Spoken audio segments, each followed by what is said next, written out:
What is going on, everybody? Welcome to the Perfect Mess Podcast. I'm your host, Ray Molina, and this is episode 99.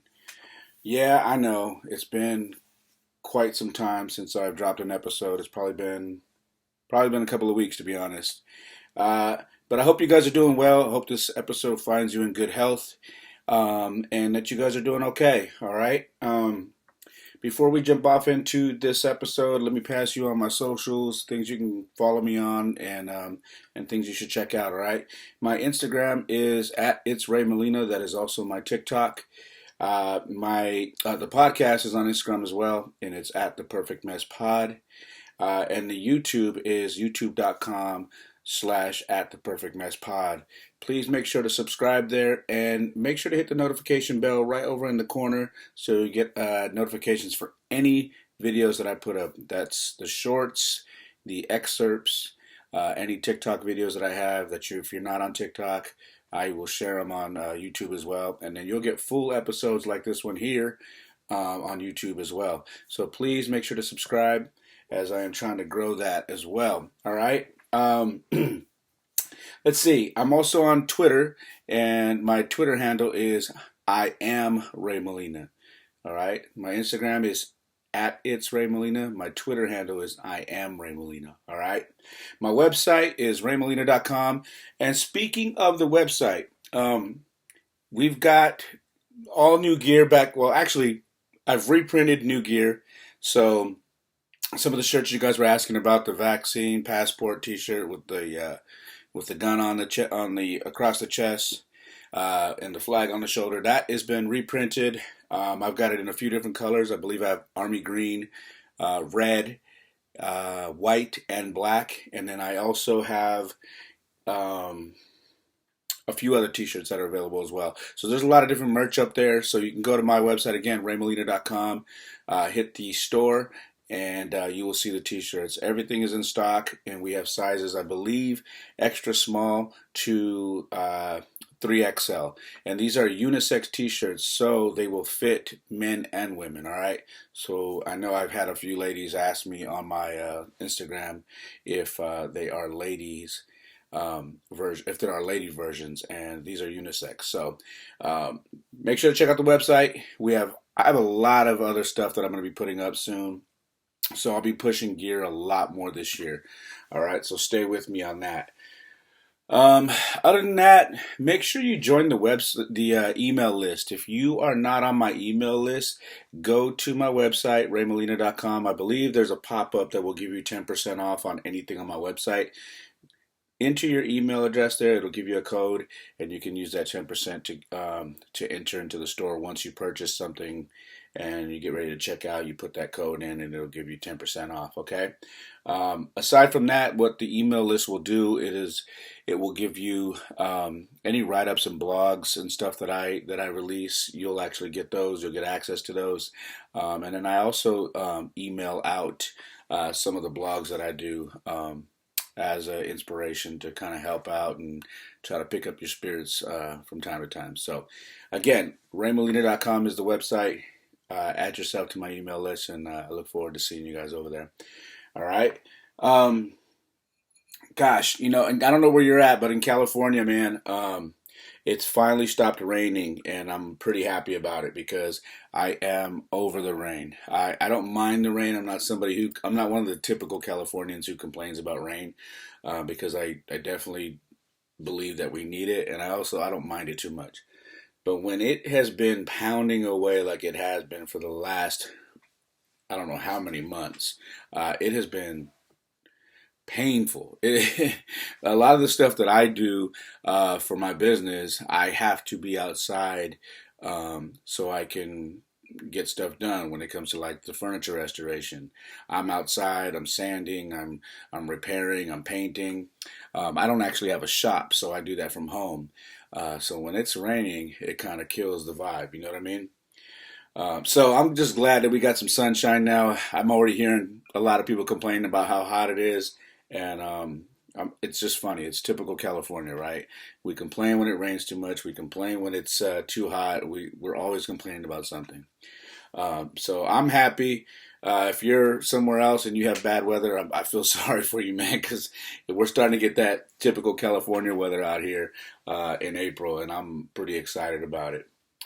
Um, let's see, man. There's so much to talk to you guys about. I have some notes right here, and I just kind of want to go off the cuff, though, man. I have notes, but I don't really want to, go by the script. I have my notes there just to kind of talk, show me talking points and whatnot and remind me not to miss certain things. But there has been so much going on with me with regards to um, growth and being of service. And some of you may be saying, what do you mean by being of service? And I have just been getting so much clarity over the last few weeks about me being of service to other people, helping other people. And I've just kind of been embracing that. I, I don't do a lot of, I don't party a lot. I don't have a whole lot of time to do all that stuff, and a lot of my friends from the past, like I said, in previous podcasts, they all have children that have, gone to college and they're pushing 30 now. And here I am with, young kids that are, one of them is going into high school this next year and another one is going into seventh grade. So I don't have time to party and do all that. I'm more focused on, you know, uh, things that are going to keep my kids active, things that are going to teach them stuff, and not only that, but trying to make sure that I'm staying on the straight and narrow because they need their father.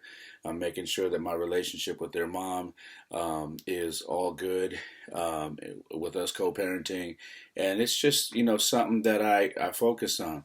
But what I've been noticing over the last few weeks is I've been you know being put in situations where it's starting to become more clear that um, I'm just being pushed into an area where I need to be of more service. And um, that comes with a lot, because it means you can't sit back and just let things happen. It means that you actually got to step to the forefront and take on some challenges. And that isn't always easy. Uh, it really isn't. So I'm going to talk to you guys a little bit about that in a minute. Mm, I am sipping on some apple whiskey. Um, and I don't know if you can see this, but it might not come through clear on the video. But this is a glass that I was gifted. It has a lion and it says Molina underneath. And then here, let me show you this. And this was also gifted to me. If you're looking on YouTube, this is a uh, a glass container that was gifted me, and it has a lion. It says premium whiskey, and it has Molina, California, established 1974. I was gifted this because I love whiskey and I love lions, and I was born in 1974. I know I'm old, but shout out to the special person that got me this. It is already in good use. But anyways, I I'm having a drink tonight because man, I had a long day at the baseball field today. My kids playing in a tournament this weekend, and we were out there, and it was hot, So, and we did good. We split the games today. We lost the first one, won the second one, so we play tomorrow, and so on and so on. We win, we go to the championship. So that's how that works. Anyways, before I jump off into this topic, I am starting 75 hard again. So I'm hoping to complete it for my third time. Next Friday, April 28th, is when I'll be starting it. But this one is going to be kind of special. Well, let me correct myself. I'm going to try and make it special because I am hoping to end 75 hard in Missouri. And you might say, why? Uh, well, simply because my kids, most of you know, are heading to Branson, Missouri in July for a baseball tournament. And oddly enough, we are flying into Springfield, Missouri. So that may ring a bell to some of you who are very hip to what 75 Hard is and who Andy Frisella is and First Form and whatnot, but they are actually stationed in Springfield. So I am gonna give it a shot, man. I'm hoping to somehow complete this thing, and the way I have it set up is I think my last 2 or 3 days are while I'm in Branson, Missouri, which isn't far from where First Form is. And I intend to uh, send an email out over to Andy and the squad over there at First Form, and try to see if I can get over there and see. And let me be very clear. I don't want anything. I'm not asking for a podcast interview. I'm not asking for anything. My simple request is this: I would like to finish my last workout with Andy Frisella and DJ over at First Form. That's all I want. I don't want anything else. I don't need nothing. I just want to meet them and I want to tell them my story. So I want to let them know my story about how 75 changed my heart, my life during the pandemic, and what it did for me mentally and physically. And I want to show them my transformation photos, and I want to tell them that, hey, my goal is to end up at your facility and do my final workout on my last day of 75 Hard with you guys. So I don't know if I'm going to be successful at that, but I'm going to give it a shot, and we'll see where it goes. Again, I'm not expecting anything. I mean, they can even tell me, hey, man, sorry, we're busy, or we're not even going to be in town when you're here, and that's totally fine. But it's a shot in the dark. It's something that I thought about because I started Googling where their headquarters was, and I said, Springfield, that's where we're going to be. We're going to be close to Springfield. So we'll see. We'll see how it goes. Wish me luck. First of all, I got to complete the program. So that's the first thing. So again, next Friday I start. So I won't be doing much of this at all for the next 75 days once Friday hits. All right. Anyways, man. So let's you know why not just jump off into this the way I'm supposed to. I sold my wedding ring. You heard right.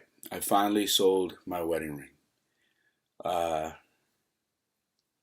Man, it's been a journey. That thing, I've had that thing in my fireproof box for a while, and I have contemplated what to do with it so many times. Like, what do I do with it? Do I have the diamonds removed and put them in something else, or what do I do? Do I sell it? Do I pawn it? I don't know. Do I give it to a family member? Like, what do I do? And I a couple of weeks back, I just everything came to a head. I had a really good day business wise. It was a good day with my kids. Um, and it just felt like it was time. It was one of those days. You ever had one of those days where you feel everything is going the right way? And you know what? I'm at peace. And I don't need to hold on to this anymore. And that's the way I felt. Um, that day I had taken the ring out of my firebox and I had put it in my wallet. And I wasn't sure if I was going to have time to do that. Um, but I did. I found a spot, and they didn't actually buy any jewelry, but they sent me to a place a couple of doors down that actually might do it. And when I walked in there, talked to the people, they always ask, are you trying to buy it back later? Are you trying to? I said, nope, I'm good, man. I've been divorced since 2017. Uh, I'm just ready to let it go. It's just a part of me that needs to be let go because I'm in a much better place now. And this is one of those things that I've been holding on to that I just don't need to hold on to anymore. And I did it. They gave me a price. I told him, you got it, take it. He said, are you sure? And I said, take it. I'm done. They cashed me out, and I walked out.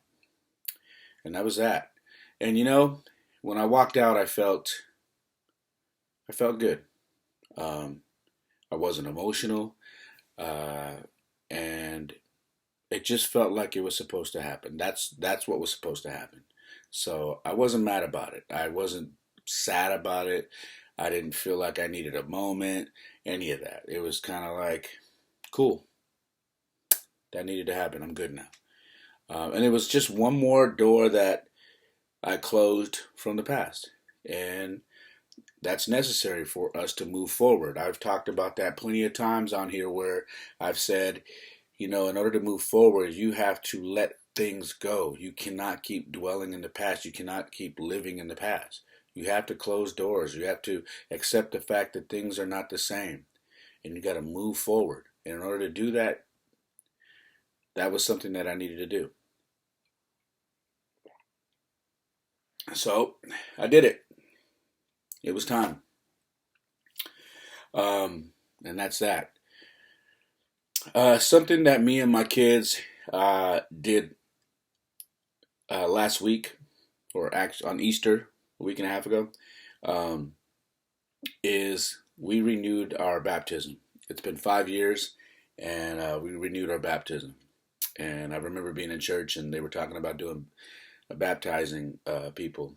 And I looked at my son, Jordan, and I said, oh man, what do you think? And Jordan looked at me and said, well, it's been 5 years. I think it's a good time to redo it. And I looked at him and said, oh, really? And he said, yeah. I said, okay. So we renewed our baptism. And like I said, it's been 5 years, and it just needed to happen. It's for me, it was one of those things where I need to reestablish my connection. And we tend to, people who follow the Lord we're not perfect. None of us are. Even if you don't follow the Lord, you know that you're not perfect. We try to live our lives a certain way, and we're always going to fall short. But I felt like this needed to happen to renew and to make sure that to let God know that there's that we haven't forgotten what He's done for us, that we haven't forgotten that we are where we're at because of what He did for us. My kids know that because of where I was. They see the change in me. They see the change in themselves. And it was just important that we did that. So we did it. And it was a beautiful thing. I shared a photo on my Instagram. So if you're on Instagram, go over there and check it out. Nice couple of photos. And I think I even put up a video as well. Speaking of a post on Instagram, I put up a post the other day. And it was basically talking about fathers, your sons need you. And the photo was of Dwayne "The Rock" Johnson as a young man standing next to his father, Rocky Johnson, and looking up at him. And then the other photo was them older, standing next to each other, and The Rock looking how he looks now, and then his dad looking as big as he was when he was in the WWF. And then the other photos were Bryce Harper and his father, who at 58 is throwing 200-pound tractor tires around on a field and is jacked. And it was Bryce standing next to his father as well, and you could see by the smile on his face how proud he was. And then also on this collage that I put together, it was myself, back in shape, how my kids see me now, and then a picture of the three of us. And it said be the inspiration. You know, I shared that because I feel like we're in times right now where kids in general, but most importantly boys, they need their fathers. They need a male role model right now. And we're lacking a lot of that. Um, and I think that's why we deal with a lot of the stuff that's going on today right now, where kids are so confused and adults aren't helping. Um, and I feel like kids need to see their father and look at them and see something that they want to aspire to be. They shouldn't look at their fathers and say, well, that's not what I want to be. When I don't want to be like him when I grow up. Now I understand, kids are going to say, hey, I don't want to do what my dad did for a living. That's fine. But what I mean is when they look at their father, they shouldn't look at him and say, I don't want to look like that. I don't want to be like that when I'm old. They should look at you and say, man, I'm so proud to have this man as my father. I'm so proud of what he's done with his life, how he's taken care of himself, and I want to be that. I see my hero. That's my hero. All the work he's doing and then passing it along to me, that's helping me. I want to be that when I grow up. Um, I see that look from my sons a lot now. As I've gotten older, I've started to really just pay attention to when certain things happen. I kind of make sure I glance at my kids. And I notice certain things about them when I'm doing stuff. And I can tell that they are proud of me. And it means the world to me. And so when I shared that post on Instagram, I wanted to inspire other fathers. I wanted to inspire other men who maybe aren't fathers yet, but maybe want to be fathers. I wanted to inspire them to make the change, to be the version of themselves that their kids are going to want to be. I know a lot of people that I don't want to say make excuses, but they don't think it's a big deal to take care of themselves, to set the example. So they tell their kids, this is this is what you should do, but they don't show their kids. And that's a big difference. And I think it's important as men that we show our children, this is how you do this. This is how you become a man. This is what men do. This is how we take care of ourselves. This is how we take care of our families. This is how we talk to women. This is how we talk to girls. This is how we carry ourselves in public. It's so important. And I know I always talk about fitness and I always talk about that, but I talk about it so much because aside from going, getting connected with God again, the gym is what really helped change my life along with that because I've spent so many days and nights in the gym and I realize now looking at my kid now going into high school that he sees like you don't my dad don't look or act like the other fathers that I see. And I'm not comparing and it's not that they're comparing me and talking, mess about other people's parents.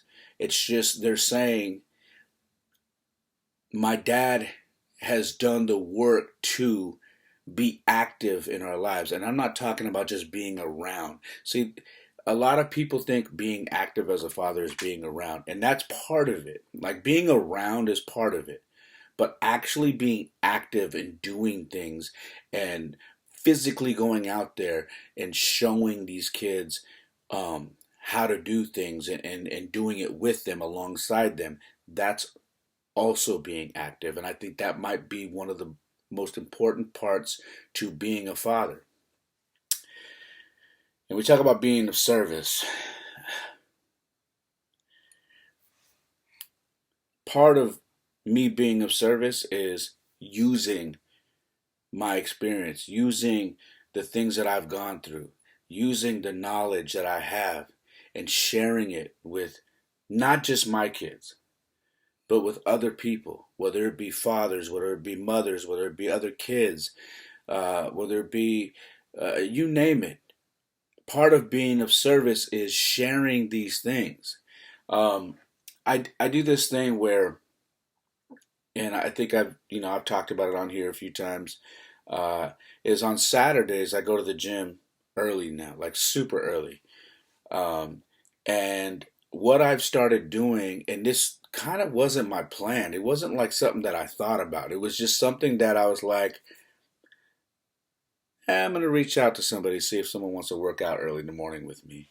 And I started with my boy Javier. And then each weekend I started inviting different people that I maybe haven't heard from in a while, or maybe that I know that are trying to be on their journey as well, and maybe just want a workout partner. So I'd reach out to, my boy John Tay, and he'd come out. I've never worked out with John Tay, and he came. My boy Sharif came one time when John Tay was with me, and then yesterday, uh, my brother Rob from church. Now, Rob is older than me by a few years, and this dude is in way better shape than me. So he pushed my limits. Now, something crazy happened with these Saturday gym sessions is I I didn't realize what I was doing, to be honest with you. I was clueless. What was happening is this.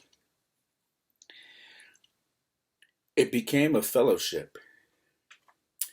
It became a time of, yeah, we're in there throwing weights around and acting like gorillas in the gym and doing all this stuff. But also in between sets, we're fellowshipping. We're talking about life. So I shared on this a few episodes back. With Javier, it was talking about fatherhood and marriage and him and his wife wanting to have kids and what it means to be a good father and how he wants to be when he has his children and how he wants to raise them and whatnot. So we're talking about that, and I'm giving him, feedback on what I'm doing as a father, and we're talking. He's picking my brain, and I'm trying to impute, different things to him to help him out. So when he becomes a father, and then with John Tay, John Tay, man, he's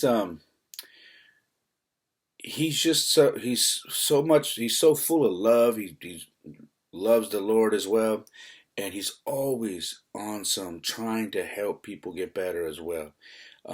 John Tay's had a few injuries, so his journey physically has been tough for him. He's had a bunch of setbacks, but what I want to do is get him in there and we work out together and then just talk. And I always love talking to John Tay because we bounce life things off each other. He's a father. He's got a grown son now, and then he's got a daughter who's really young. So we talk about that. He's married. Um, and then Sharif, man, my boy Sharif, we met at the gym. And, I hadn't seen Sharif in a while, and it was more of catching up with him, seeing how he's doing. He's got a book that he wrote. He's wrote a couple of books that are on Amazon. And check him out on Amazon, by the way. I'm going to plug him. It's Sharif Allman. And he's got a few books on Amazon that you can actually purchase. But he has a book he's trying to turn into a Netflix special, and it just so happened my boy John Tay has a connect with people who do movies. So that was awesome how that worked out. I don't know if they've actually talked offline, since I introduced them. But that's something that happened from there where they can plug and maybe try to make something happen. And then my brother Rob from church, man, he came today, or excuse me, yesterday, and we hadn't worked out before, and I've been at this church for 5 years, and This was the first time we worked out, and it was good. Rob is a very, how can I say, what can I say about Rob? Rob is a, Rob has a big heart, and Rob is always excited about sharing the word. And I can tell you this, he doesn't have a membership at the gym I go to, but I have a buddy pass. So when I got there, I'm trying to tell you this because this is how I walked in the gym and how I walked up on him. Like I walked in the gym, I clocked in, and then I looked to the right, and he's sitting at a table, and he's got his devotion book out for the daily word, and he's got his phone sitting right upright, and he's watching a video about the Lord, about something, and he's reading. And when we get there, stands up, gives me a hug, and we start talking a little bit, and then he says, "Hey, let's do a little devotion, do a prayer before our workout." And we prayed right there in the middle of the gym. And I'm sure some people were watching and whatnot, but who cares? Um, they're more than welcome to join us. And so that's how our workout started. And then we proceeded to run into a few people, Shelly and Marco who's my trainer, and Shelly's his wife, and then a couple of their friends, and they were working out. So it's cool. These gym sessions that I've been doing Saturdays have actually turned into something pretty crazy. And I gotta say, man, I'm enjoying it because this goes back to being of service. And I'm realizing that I'm being used and I'm being of service and connecting with people that maybe I haven't seen in a while, but the gym is bringing us together. God is bringing us together.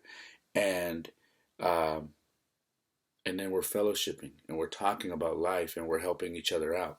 And I gotta say, man, it's been a beautiful thing.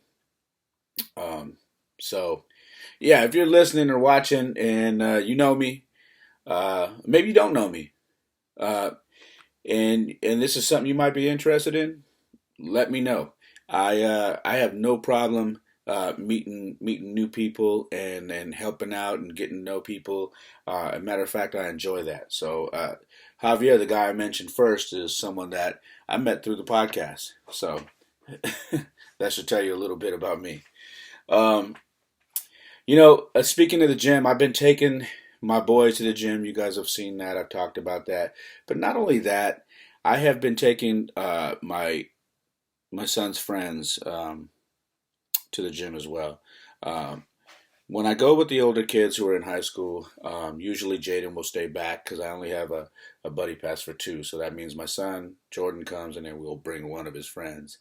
So we've been bringing Duran and Ricky on offsetting days, and just getting them in there to work out, and it's great because they're becoming addicted. They like it, and I think they're seeing what it does, what it can do for them.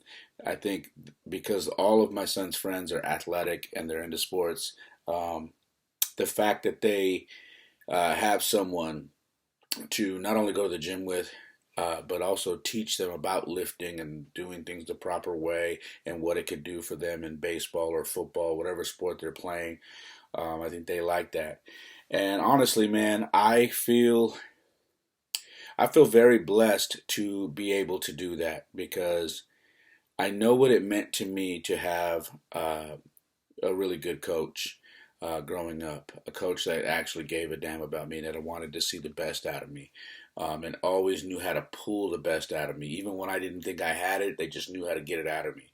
And that's kind of the role that I've been given. It wasn't a role that I said, hey, this is what I want to do. It's a role that I've been given. This is me being used again, to being of service, and that's teaching not only my kids to work out and how to train and weight train and do all these things, but also help these kids that not only play ball with them, but these are other kids that I've coached since they were really tiny kids. I've said this before. Duran is a kid that I've mentored since he was in fifth grade.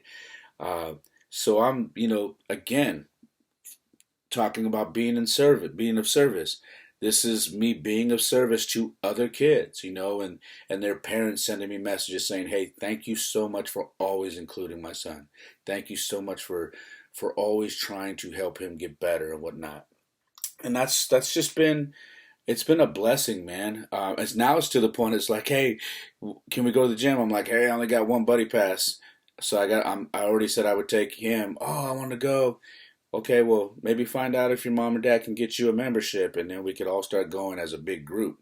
So we're probably what's crazy is these Saturday gym sessions are probably going to turn out to start getting bigger, and then these gym sessions with my son and his friends are probably going to start growing as well, which is good. I'm okay with it, man, because it keeps me young, it keeps me strong, it keeps me healthy and fit, uh, and I just like that.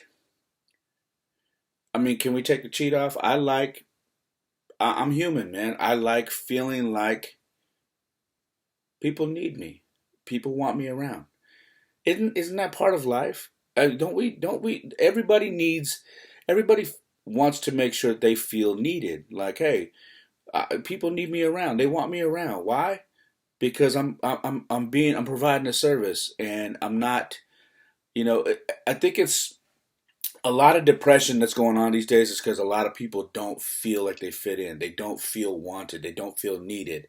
And so I'd be lying to you if I said, "Hey, man, me going to these gym sessions, um, it feels good to feel needed, um, and wanted." Because obviously the people that I'm going to the gym with want to be there. When it comes to some friends of mine that I'm working out on Saturdays, or the fact that I'm taking these kids to go work out and train them, and it's I can only thank God for that, because um, this is not something that I planned or set out to do. It isn't. So um, aside from from taking the young men to the gym, man, I've been making my rounds. My kid's mom always says, it's kind of like you have five or six sons, um, and it does feel like that, because what I've started to do recently is I've started to make my rounds to the high schools to check on the kids that I've coached. They all play at different high schools. So what I've been doing is I'll grab my sons and I'm like, "Hey, let's go check out Duran this day. Let's go check out Ricky this day. Let's go check out so and so. Let's go check out the." So we'll make our rounds and stop off at the schools, and um, just to check and make sure that we're supporting, seeing how the kids are doing, seeing how their teams are doing.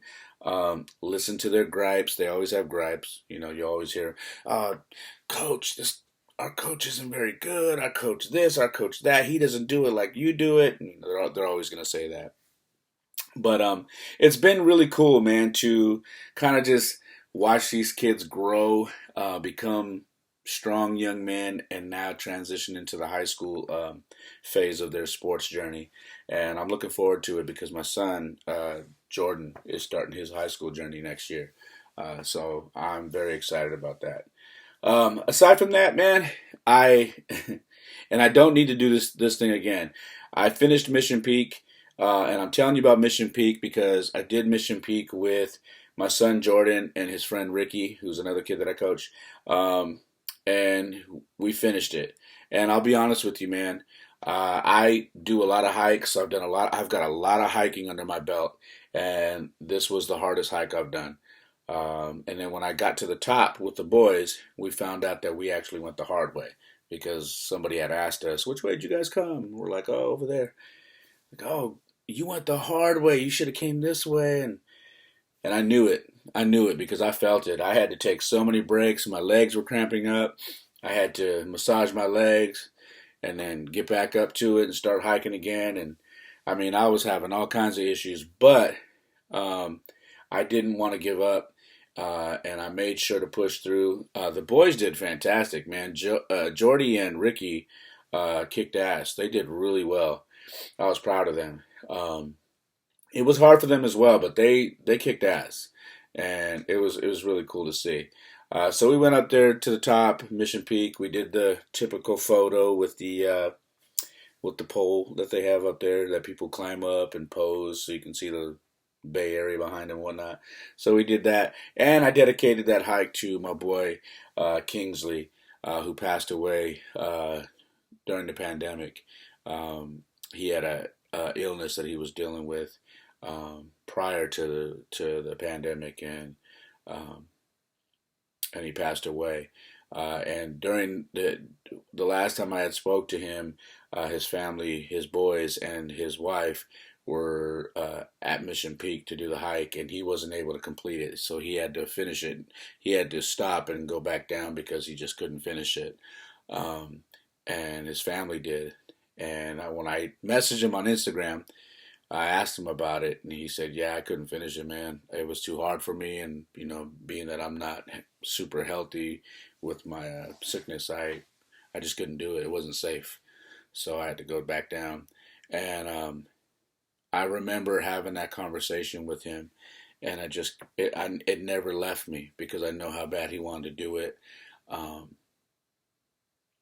and he was a great father, man. He always wanted me to coach his sons. One of the last few conversations we had was, where are you going to be coaching baseball? I want my kids to play for you. I want you to coach my kids. And I never got to make that happen. And man, it really, really pisses me off. Um, but that hike, I dedicated it to Kingsley. Um, So, with that being said, Mission Peak is done. I don't need to do Mission Peak again. I'm good. All right, I'm good. So, hey, shout out to you guys who do Mission Peak a few times a year. Hey, have at it. That's off my bucket list. I'm done. I don't need to do it again. Trust me, I don't want to do it again. Mm. Um, so I've been, a lot of you guys know I've been, coaching Little League again, and I got to tell you, man, this year's been it's been a good year. Have I got asked to come on over to Santa Clara, California, to coach this team because they needed a coach. They had a manager, but they didn't have a coach. Um, Entirely new league for me, um, and I took it on, because I knew the person, and it was a really good decision. I'm glad I'm over there. There's some great kids over there, great people, and I've just really kind of found my, I don't know if it's my zone or whatnot, but I feel very comfortable coaching this year. Um, I'm not letting too much of the little league stuff get to me when it comes to the politics, the board stuff, the coaching against coaches who can be whats. I've been pretty tame, more tame than I've been over the years, and I just I feel like I've got a good squad over there, and I feel like we've connected, and I feel like they understand my coaching style, and I feel like we are getting the best out of them, and it's pretty cool. Um, Speaking of coaching little league, you know I have a very aggressive style of coaching, and how can I explain this? Um, I don't beat around the bush. I don't pull punches. I'm very direct, and if I feel like you're a better ball player than you're showing, I let you know that, but I'll dig into you a bit as well. Um, I don't know any other way to do it. And, recently, I had to, I had to dig into a kid who had let his emotions get to him a little bit because he made a mistake and he couldn't go out into the field because his emotions were all over the place. So when I got back to the dugout, I said, "Why is so and so in right field?" And then they pointed, and I was like, "Oh man," And kid was on the bench in his feelings. So nobody pulled him from the game, but because he was too emotional, we couldn't have him in the game. Because I have this saying that I always tell the kids: baseballs love tears. If you are crying on the baseball field, that baseball is going to find you. Promise you. I promise you. So I sat down next to this kid and I said, I don't know if this is a thing that you do because you made a mistake and you don't want no one to get upset at you. So this is like you cry because if you're crying, no one's going to go hard on you. I said, listen, you made a mistake. The tears aren't going to save you. Don't waste your tears on this. It's not worth crying about. I said, you made a mistake. Now, why did you make the mistake? Because you know better. So if you tell me why you made the mistake, let's figure that out. Because I know you can do it because you've done it before, but why did you not do it this time? I don't know. Okay, did you hear me give you the sign? Did you hear me telling you? Yes. Why did you not do it? I thought I could. I don't know. I got scared. Boom. You got scared.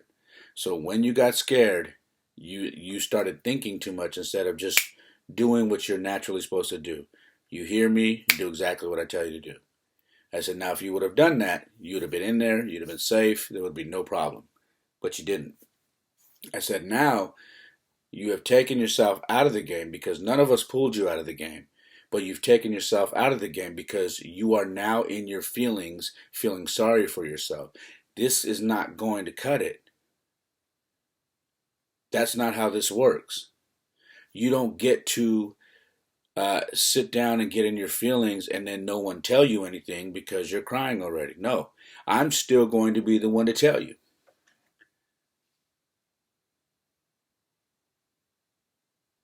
And he said, I understand. Uh, the following inning, he got up with a big smile. He's like, oh, can I go back into right field? I said, nope, have a seat. And he looked at me and I said, hey, you took yourself out of the game. Now he's playing in right field. You have a seat. You're still batting, but you are no longer in the game because you took yourself out of the game. You don't get rewarded for that. And he understood. Now, the reason why I'm telling you this story is because I had to talk to his mom, and very briefly I said, I hope you understand when I have a conversation like that with him. I hope that you don't leave upset. And I hope you don't think, man, he's really going in on my son and that's not cool. I don't like it. He's crying and he won't let up. I said, because I'm not yelling at him, but I am being stern. I said, but I hope that you understand it's because he is a hell of a ball player. I see it in him. He doesn't see it in himself sometimes. And he loses confidence. And I'm trying somehow to pull that confidence out of him so he understands you're better than what you've been doing. And I said, and I hope you and your husband understand that. I hope you guys are not upset at me for how I'm coaching him. And if you are, please be vocal about it. Please let me know. And the mom said to me, I am totally fine with how you're coaching my son. I'm okay with it. She followed that up with a text message that showed she had sent me something that said, this right here is the reason why I'm okay with you coaching my son the way you are. And that hit home for me because this whole topic here that we're talking about is being of service. And I'm not being of service if I'm not doing what I should be doing and trying to pull the best out of these kids when I'm out there. And it's refreshing to know that I can communicate with the parents and they can communicate back with me and say, yes, I agree with it, or maybe no, I don't. Maybe you can take it a little easier on this. But in this particular instance, the mom and the dad were totally fine with it, and I was very happy to hear that. Um, I know I'm referencing a lot of sports on this episode, but if you know me, sports is my life. Um, I have a potential job. Job sounds funny when you're talking to me, right? Because most of you know I don't do the corporate thing. I don't like the corporate thing. But this isn't a job like that. I have a potential job to coach at my high school that I graduated from, baseball, and it's I'm pretty excited about it. Now I haven't gotten the job yet. It looks pretty good, but if I don't get the job, I have another opportunity at a different high school to come join them on their coaching staff, and I got to tell you, man. Um, Not something that I thought I'd be doing, but here we are. And I'll tell you, if I get the job at my high school that I graduated from, life will have come full circle for me. And I think I mentioned in the beginning of this podcast about me selling my wedding ring and it just feeling like it was time where my life is. This is another one of those moments in my life where me potentially getting this job at my former high school um, is life coming full circle because my coach that I played for when I first got to my school uh, on the JV team, um, he came from Alum Rock, and that's where I used to play Little League at Alum Rock, and that's where I would be coming from, going into high school to coach. Now, my coach, Rudy Mendoza, passed away some years back. I want to say 7, 8 years ago. And this is the guy who cut me my freshman year to teach me a lesson because I came out and I was really cocky and arrogant because I thought I was going to make the team regardless because he was my coach in Little League. And so I didn't do what I was supposed to do during the tryouts. I came out and I half-assed everything, and he cut me to prove a point. He brought me back a couple of weeks later, but I needed that. Tough love, you know. And the reason why I'm saying this is because it will be basically the same path he took to come back to independence. And I would love nothing more than the opportunity to possibly do that. Um,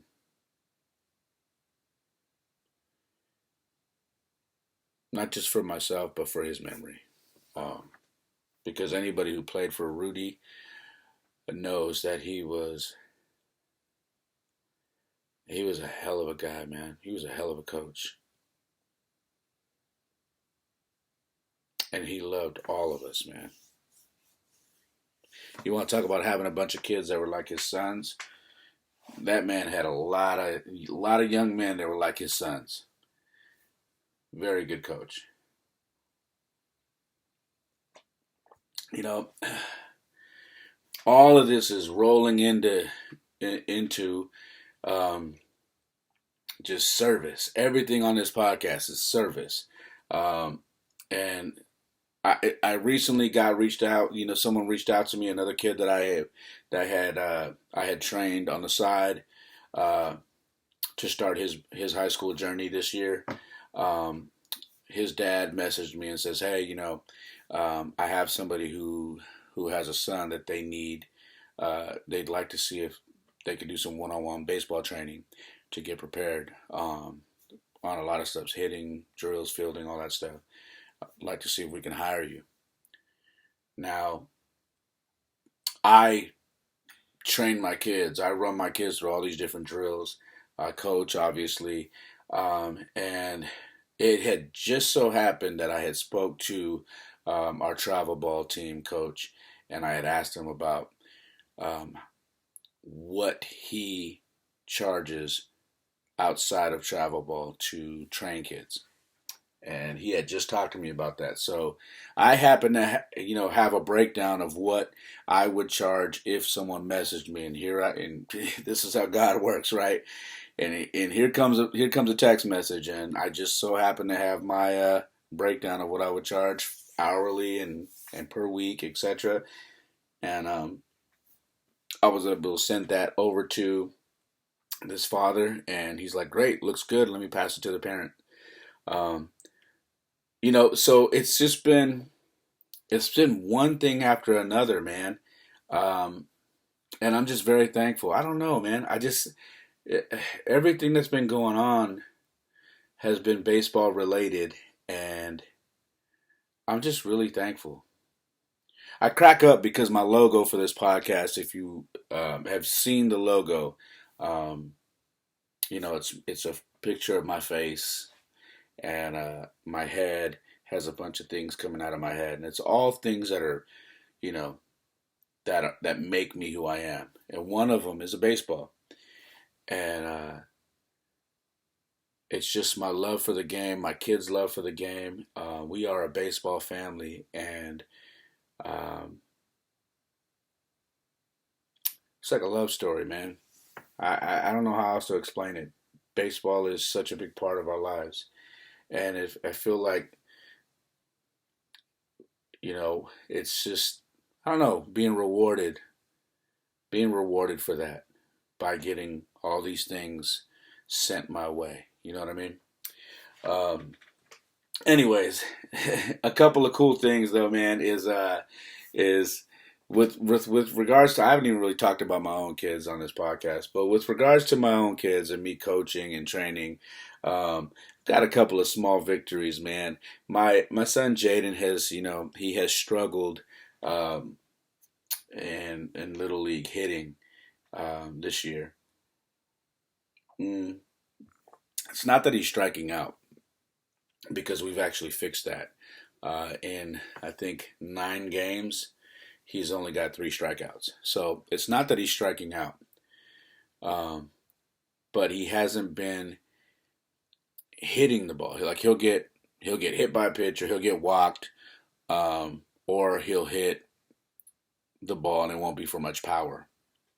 Or he was hitting it off to right field. He's a right-handed batter, but he was hitting it off to right field. Most of the time, it would go foul, but um, he wasn't getting the bat around fast enough. Now, what you have to understand about my youngest son is this: he is a firecracker, and what I mean by that is he doesn't like to get constructive criticism in the moment, um, and he gets really upset. So I've known what the fix is for his hitting. Now, mind you, he's on a team that I coach, but I haven't said anything. And then one day, he's sitting in the car. He says, "I can't hit. I can't. I don't hit for no power. I keep hitting little dinkers, and then I can't. Everything's going foul and blah blah blah. And I go, okay. He goes, "What am I doing wrong?" And I said, "Are you ready to listen to me?" I'm not sure. That would be my Google. Anyways, I said, "Are you ready to listen to me?" And he says, "Sure." I go, "Okay." Couple of things. This is what I noticed. You are using a bat that is a little too heavy and too long. And he lost it. "What do you mean? This bat I've been using." I go, "Are you listening to me, or are you going to complain?" He said, "I'm listening." Okay. We need to get you a smaller bat, a little bit lighter, and maybe a half inch shorter. right? He says, I don't believe. I go, listen, trust me on this. Okay? The other thing I see is you're resting the bat on your shoulders, and then when the pitcher comes set to throw, then you lift the bat, and then as the ball is coming, you're loading back, and then you're swinging, and your stride is too, your legs are too far apart. I said, so what I want to do is I want you to use this bat. I gave. He goes, this is Jordan's little league bat. And I go, again, are you listening to me, or are you complaining?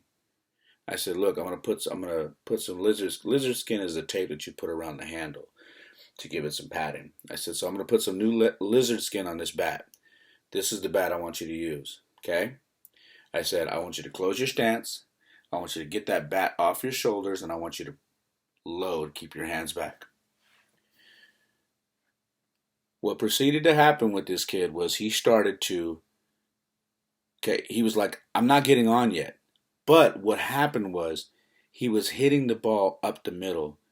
And yes, there were, there were outs. It would be a shot to the pitcher, he would get it and throw him out. Or it'd be a shot between second and short, and the shortstop would make the play and throw him out.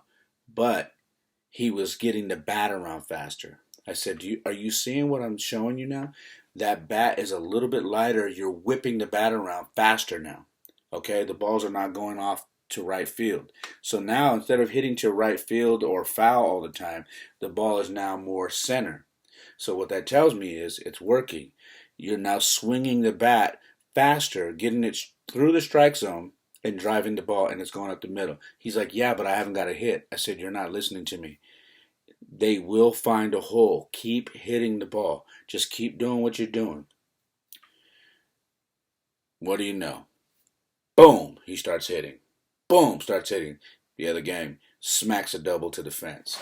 Gets to second. We always do this thing where he flexes at second. I flex at third base. And I'm like that. At the end of the game, I said, how'd that hit feel? Felt good. And I looked at him, I go, and I kind of gave him a look like, and he goes, okay, you know what you're talking about. That's all I want to hear, bud. I said, look, if you're going to ask me for advice, why would you ever think I'm going to give you bad advice that's not going to help you? You're my son. Why would I do that? If I'm going to give you any advice, it's going to be because I want it to help you. All right? So keep that in mind the next time that you don't want to hear what I have to say. I'll always wait until you want to talk, but keep that in mind. I'm always going to tell you what's going to help you. All right? You're my son. But not only that, I'll do that for any kid that I coach. Why? Because the goal is to get better. Okay? Improve. Jordan messages me, speaking of getting better. What was I doing? I was at Little League practice, and Jordan had travel ball practice. So I get a call. Oh, no, we were having pizza after practice, and Jordan shows up. His mom brings him over to the pizza parlor, and he says, "Hey, Pop." He goes, "Hey, Dad," and I go, "Hey, how was practice?" He's like, "Good." So what'd you work on? Fielding, defense, and stuff. I'm like, "All right, cool. You all right?" So yeah, ate pizza, whatever. He gets home, he sends me a text. He goes, "Dad, I actually wasn't too happy about the way I was, practicing. I didn't have a really good practice." I said, "Okay, what happened?" He said, "I was making bad throws from third base, and I was making my teammates run after the ball because I was making bad throws. I didn't have a good practice defensively." I said, "Okay, what do you want to do? You want to drill?" And he says, "Yeah, can we run drills?" I said, "We definitely can run drills." He goes, "Okay, can we do them Friday?" I said, "You got it." Friday comes, and he's like, "Dad, we're gonna go today." And I said, "Yes, we're gonna go." I said, "I promise you, I got a few things I gotta do. I gotta, handle something for a client." And I go, "But when I'm done, I'll come get you. We'll go to the school and we'll work." I said, "All right." So we do that. We go to the school, and I do this drill where I set up cones with him. Okay, so I do this drill where Um, I put him at third because his main spot is third base. He's a great first baseman defensively as well. He's not very tall, and he's not a lefty, but he's defensively he is nails. Um, so he plays at first, or he'll pitch, and then when Jaden's not around or the other kid, he'll catch. But mainly he's a third baseman and a first baseman, and he'll pitch. So at third base, I said, okay, this is what we're gonna do. We're gonna set up 3 cones. One cone is going to be right at the grass, where you'll get a typical ground ball. We'll put the ball on top of the cone. The second cone is going to be more towards the gap, towards the shortstop, and back, which is where you'll have to break to the ball, scoop, and then throw. So we'll put a ball there. The third cone is going to be on the line and back. So you're going to have to backhand this ball. So this is going to be behind third base, but more on the line to where someone hit a line drive down the third base line and you got to backhand it and then make a long throw to first base. Okay? And we're going to do this constantly. I said, I don't care if you throw the ball away. I don't care.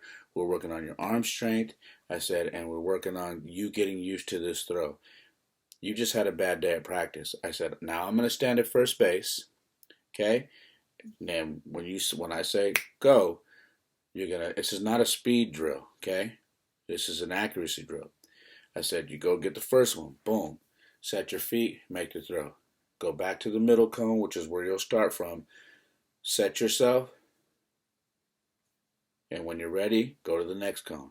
Take your time. This isn't a rush drill. This is an accuracy drill.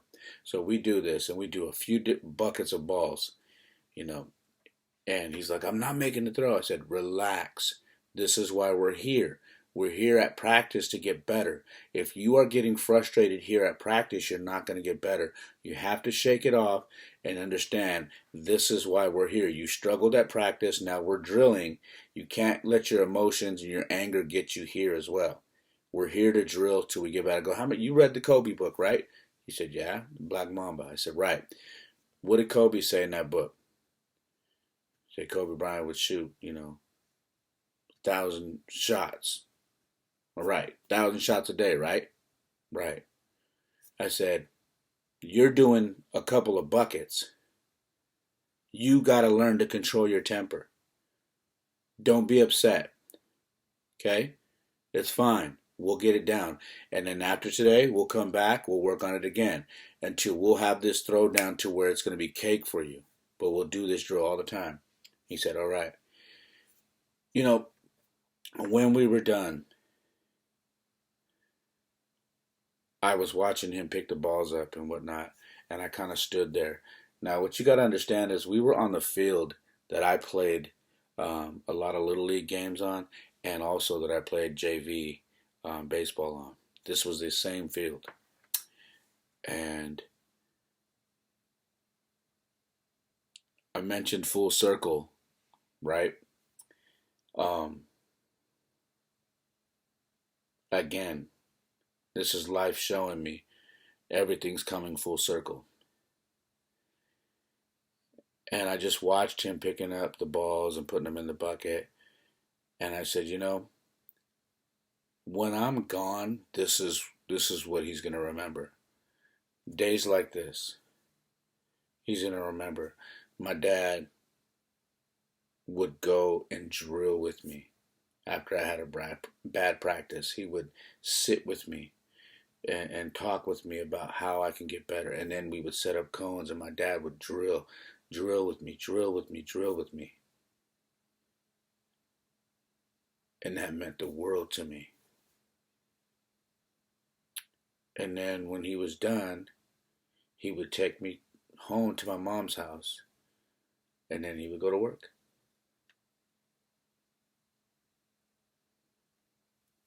Because that's what Dad does.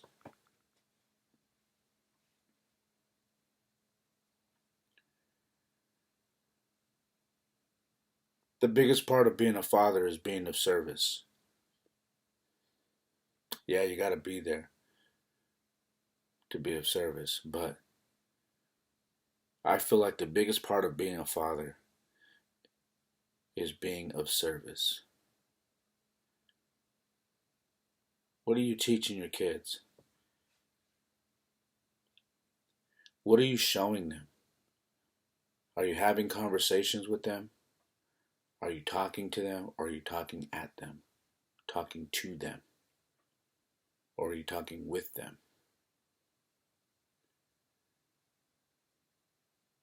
And when they need you, are you there?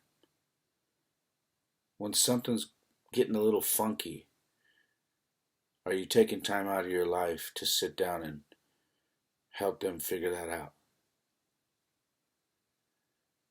Now, I reference baseball a lot in sports, but this goes with anything. It doesn't have to be sports, it could be anything. It could be relationships, it could be friendships, it could be school, it could be whatever it is that's going on in your kid's mind. Are you taking time out to be there and to be of service? You know,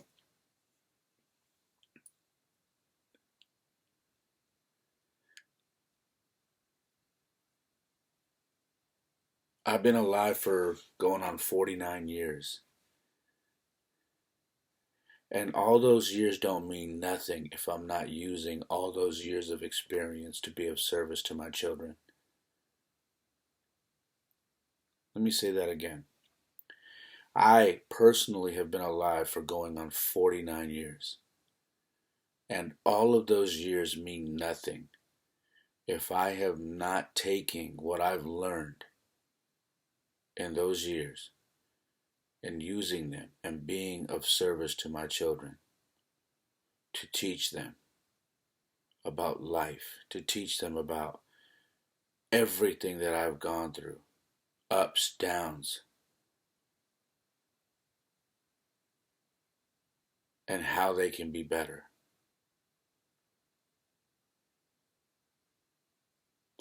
I said recently in my men's group that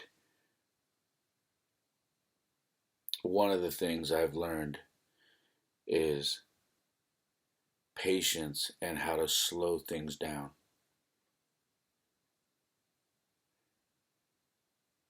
And I'll tell you what, when you have kids and they get to those teenage years, things start moving really fast. And you better learn how to slow it down.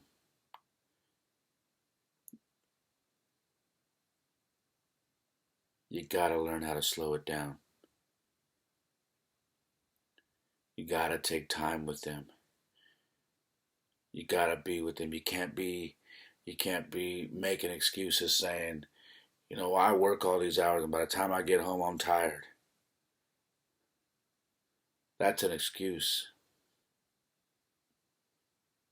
It is. Hey, it's beautiful that you're out there working, making a living and providing for the family.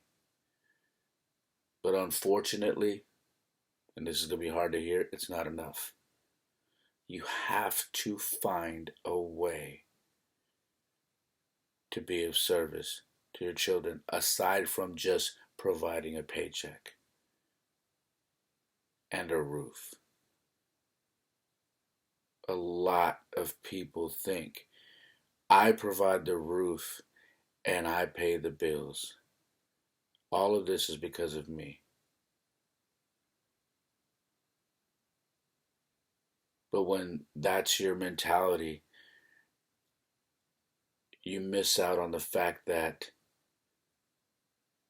a lot of kids, and this is going to sound really messed up, a lot of the kids, they don't understand all that. They don't care about that.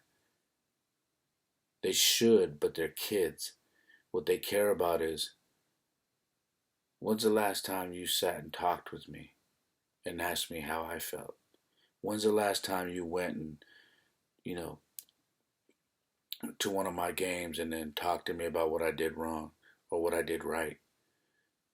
When's the last time you sat and did some homework with me? When's the last time you asked me, have I met anybody at school, a girl that I like?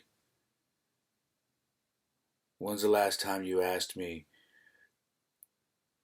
is there anything you want to talk about? You want to go for a walk?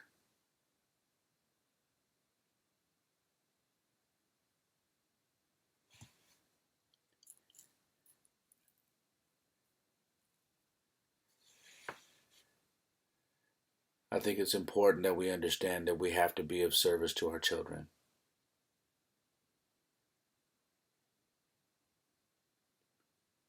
And in general, when speaking about my life, I'm realizing that it's important for me to be of service in general because that's just what keeps being put on my plate. And sometimes you're just good at things that you're good at.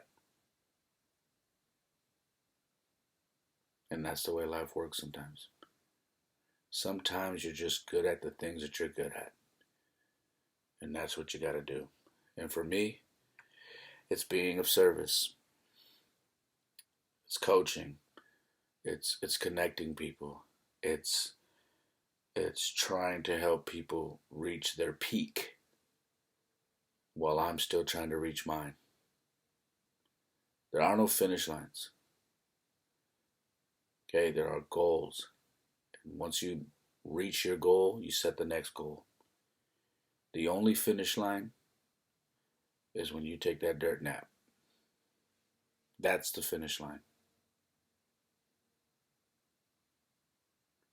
That's all I got. I love you guys. Sorry to tuck your ears off, but it's been a minute. I hope you guys are doing well. I hope you got something out of this, and if you did, please share it with somebody. If you are on YouTube, you can actually remix these and make shorts on YouTube and share them as well. Please, if this hits home for anybody, share it. I love you guys so much, man. Thank you for continuing to support me and everything that I do. Again, my Instagram is at It's Ray Molina.